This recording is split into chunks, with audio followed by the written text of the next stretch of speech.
I sat down on Friday with Vice President J.D. Vance at his residence and started by asking him about the raid on Ambassador Bolton.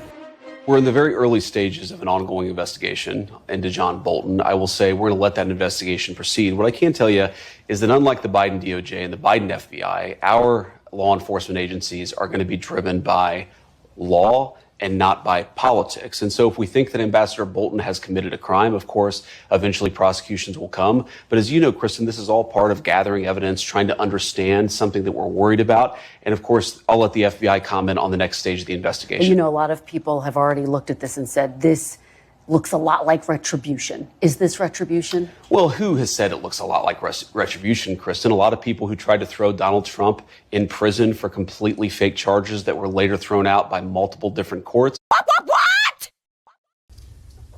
The 12 everyday jurors vowed to make a decision based on the evidence and the law, and the evidence and the law alone.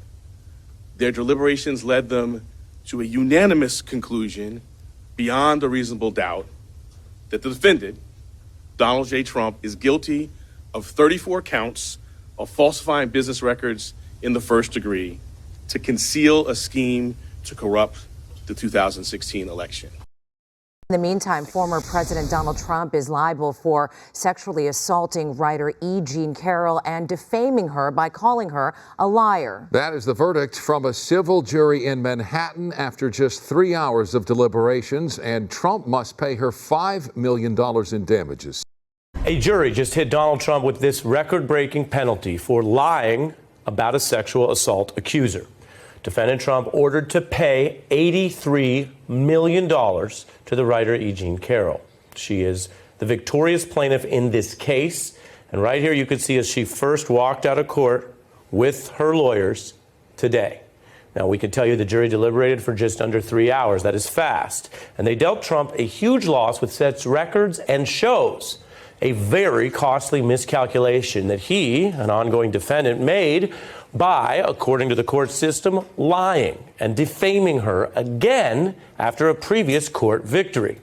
Our intelligence has very good information, and we target only, as I said, either military enterprises, military sites, or industrial enterprises directly involved in producing military equipment for Ukrainian army.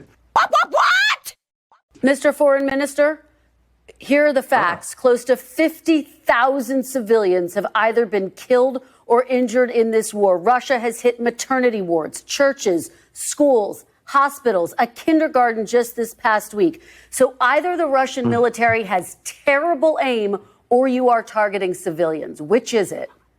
Look, NBC is a very respectful structure, and I hope you are responsible for the words which you broadcast.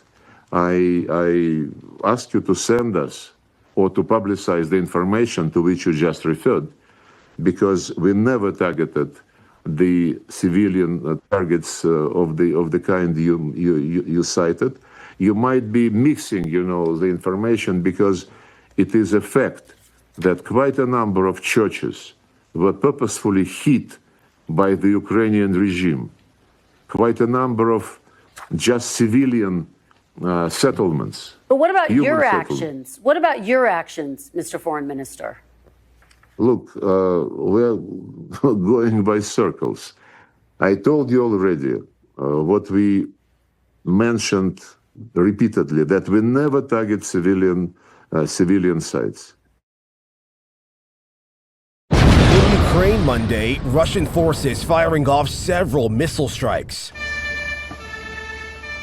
Ukraine's President Zelensky saying Russia deliberately targeted civilian areas in the early hours to inflict as much harm as possible.